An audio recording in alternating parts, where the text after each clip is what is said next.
అదరగొట్టే కారం రంగు రుచి ఆచి కారం పొడి.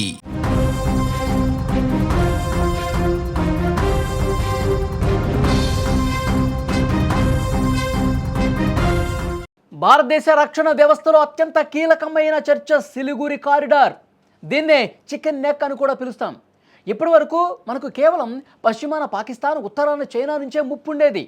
కానీ ఇప్పుడు అనూహ్యంగా తూర్పు సరిహద్దుల్లో, ముఖ్యంగా బంగ్లాదేశ్ వైపు నుంచి ఉద్రిక్త సెగలు కనిపిస్తూ ఉన్నాయి. అస్థిరమైనటువంటి బంగ్లాదేశ్, అక్కడ పెరుగుతున్న మతోన్మాదం, సరిహద్దుల్లో యుద్ధ విమానాల మోహరింపు. అసలు అక్కడ ఏం జరుగుతోంది? చికెన్ నెక్ వద్ద భారత సైన్యం ఎందుకు హై అలర్ట్ ప్రస్తుతం ప్రకటించింది? ఈ వీడియోలో మీకు క్లియర్గా ఆ స్టోరీ ఎక్స్ప్లెయిన్ చేసే ప్రయత్నం చేస్తాం. ముఖ్యంగా మ్యాప్లో మీరు చూస్తున్నటువంటి ఈ చిన్న నేలపట్టి వెడల్పు 22 కిలోమీటర్లు. ఇది పశ్చిమ బెంగాల్లోని సిలిగురి వద్ద ఉంది. భారతదేశ ప్రధాన భూభాగాన్ని అస్సాం, అరుణాచల్ ప్రదేశ్ వంటి 8 ఈశాన్య రాష్ట్రాలతో కలిపే ఏకైక దారి ఇది. ఒకవేళ యుద్ధం వస్తే శత్రువు ఈ చిన్న దారిని కట్ చేస్తే చాలు, భారత్ తన 8 రాష్ట్రాలతో సంబంధాలను కోల్పోతుంది. అందుకే దీన్ని చికెన్ నెక్ అంటాం. మెడ కోస్తే ప్రాణం ఏ విధంగా పోతుందో, ఈ దారి మూసుకుపోతే మన ఈశాన్య రాష్ట్రాల పరిస్థితి అదే విధంగా మారుతుంది. కేవలం ఆయుధాలే కాదు, బంగ్లాదేశ్లో ప్రస్తుతం నెలకొన్న రాజకీయ పరిస్థితులు తీవ్ర ఆందోళన కనిపిస్తోంది. షేక్ హసీనా ప్రభుత్వం పడిపోయిన తర్వాత అక్కడ తీవ్రవాద శక్తులు బలపడుతున్నాయన్న వార్త వస్తోంది. ఇటీవల ఒక హిందూ వ్యక్తిని చాలా దారుణంగా కొట్టి చంపటం భారతదేశంలో, ముఖ్యంగా త్రిపుర, అస్సాంలలో పెనునిప్పు రాజేసింది. అక్కడ మైనార్టీలపై దాడులు జరుగుతున్నా అంతర్జాతీయ సంస్థలు మౌనం వహించడంపై కేంద్ర ప్రభుత్వం కూడా అసహనం వ్యక్తం చేస్తోంది. బంగ్లాదేశ్ అస్థిరతలోకి జారుకుంటే ఆ ప్రభావం నేరుగా అసలు మొట్టమొదటిగా పడేది మన ఈశాన్య రాష్ట్రాల భద్రత మీదే. చాలా ఆందోళన కలిగిస్తున్నటువంటి విషయం. బంగ్లాదేశ్ తన వైమానిక దళం కోసం ఇప్పుడు కొత్తగా ఐరోపాకు చెందిన అత్యాధునిక యూరోఫైటర్ టైఫూన్ జెట్లను కొనుగోలు చేసింది. మన కారిడార్కు కేవలం 135 కిలోమీటర్ల దూరంలో లాల్ మోనిర్ హాట్ ఎయిర్ బేస్ను వారు మళ్ళీ యాక్టివేట్ చేస్తున్నారు. మనకి దగ్గరగా ఉన్నటువంటి ఎయిర్ బేస్ని వాళ్ళు యాక్టివేట్ చేస్తున్నారు. అంటే చాలామంది మేధావులు చెప్తున్న దాని ప్రకారం, నిపుణులు లెక్కలు వేస్తున్న దాని ప్రకారం, అక్కడి నుంచి ఒక టైఫూన్ జెట్ బయలుదేరితే కేవలం 5 నిమిషాలండి. 5 నిమిషాల్లోపు మన సిలిగురి కారిడార్ను చేరుకుంటుంది. ఈ జట్లలో ఉండే మేటియర్ మిసైల్స్ సరిహద్దు దాటకుండానే బంగ్లాదేశ్ లోపల నుంచే మన విమానాలను కూల్చివేసే సామర్థ్యం కలిగి ఉంటాయి వాటికి. ఇది భారత భద్రతకు ఒక పెను సవాల్ లాంటిది. బంగ్లాదేశ్ నుంచి ఇలాంటి ముప్పు పెరుగుతున్నటువంటి నేపథ్యంలో భారత్ పూర్తిగా అలర్ట్ అయింది.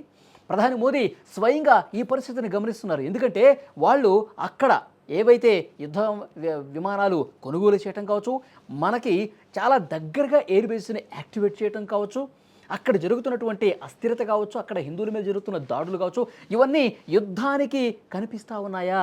యుద్ధ మేఘాలు కమ్ముకుంటున్నటువంటి పరిస్థితి ఉందా? ఇది చాలా ఆందోళన కలగజేస్తున్నటువంటి విషయం. మన హసిమారా ఎయిర్ బేస్ వద్ద రాఫేల్ యుద్ధ విమానాలు నిరంతరం పహారా కాస్తున్నాయి. వీటన్నింటికి మించి రష్యా నుంచి వచ్చిన S-400 ట్రయంఫ్ మిసైల్ సిస్టమ్ అక్కడ మోహరించబడింది.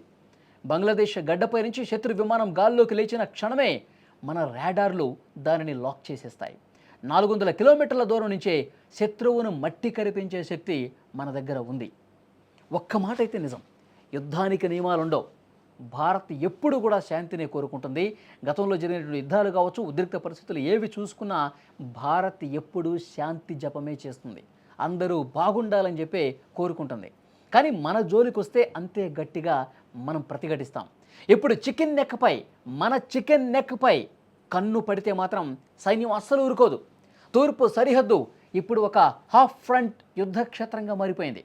ప్రభుత్వం అప్రమత్తంగా ఉంది, సైన్యం కూడా పూర్తి స్థాయిలో అలర్ట్గా ఉంది. దేశ భద్రత విషయంలో రాజీ పడే ప్రసక్తి లేదు. కానీ బంగ్లాదేశ్లో జరుగుతున్నటువంటి ప్రస్తుత కదలికలు చూస్తుంటే, ప్రస్తుత పరిణామాలు చూస్తుంటే కొంత ఆందోళన కలిగిస్తున్న విషయం. ఎందుకంటే మన హిందువుల్ని, భారతీయుల్ని, అక్కడ మైనార్టీలుగా ఉన్న వాళ్ళని ఇష్టారీతన కొట్టేస్తూ ఉన్నారు, చంపేస్తూ ఉన్నారు. అప్పటి నుంచే కూడా ఒక ఆందోళన కనిపిస్తోంది. మళ్ళీ వాళ్ళు మన సరిహద్దు ప్రాంతానికి అత్యంత దగ్గరగా వాళ్ళు ఎయిర్ బేస్ని సిద్ధం చేయటం, యాక్టివేట్ చేయటం, ఐరోపా నుంచి ఒక శక్తివంతమైనటువంటి ఒక ఫైటర్ జెట్ని వాళ్ళు కొనుగోలు చేయటం, దగ్గరగా మోహరించడం, ఇవన్నీ చూస్తుంటే బంగ్లాదేశ్తో మన దేశం మీదకి ఉసిగొలిపి వేరే దేశం ఏమైనా ఆట ఆడుతుందా అన్న అనుమానం కూడా కనిపిస్తుంది. ఎందుకంటే పాకిస్తాన్ కావచ్చు, చైనా కావచ్చు, ఇతర ఇంకా ఏ దేశమైనా సరే మనల్ని అస్థిరపరచడానికి భారతదేశం మీద కంటి మీద కునుకు లేకుండా చేయటం కోసం మనం ఎప్పుడూ ఒక సమస్యతో కొట్టుమిట్టాడుతూ ఉండాలని చెప్పి కొన్ని దేశాలు కోరుకుంటూ ఉంటాయి. సో అలాంటి దేశాల ట్రాప్లోకి బంగ్లాదేశ్ వెళ్ళిపోయి మన మీద యుద్ధం ప్రకటించినా ఆశ్చర్యపోవాల్సిన పని లేదు. కానీ అలాంటి పరిస్థితి వస్తే మన సైన్యం మాత్రం మూడో కన్ను తెరుస్తుంది. మన సైన్యం బలగం తెలియక పాకిస్తాన్ ఆపరేషన్ సింధూర్ సమయంలో ఏ విధంగా చతికిల పడిందో మనం చూసాం. మళ్ళీ బంగ్లాదేశ్ అలాంటిది కోరి తెచ్చుకుంటుందన్న చూడాలి. సో భవిష్యత్ పరిణామాలు కొంత ఆందోళనకరమైన పరిస్థితులు కనిపిస్తున్నప్పటికీ మన సైన్యం మాత్రం చాలా షార్ప్గా డేగ కన్ను వేసి చూస్తోంది బంగ్లాదేశ్ కదలికలకు సంబంధించి. ఈ వీడియో మీద తప్పకుండా మీ అభిప్రాయం తెలియజేయండి. బంగ్లాదేశ్ చేస్తున్నటువంటి ఈ వ్యవహారాన్ని మీరు ఏ విధంగా చూస్తారు? Please comment.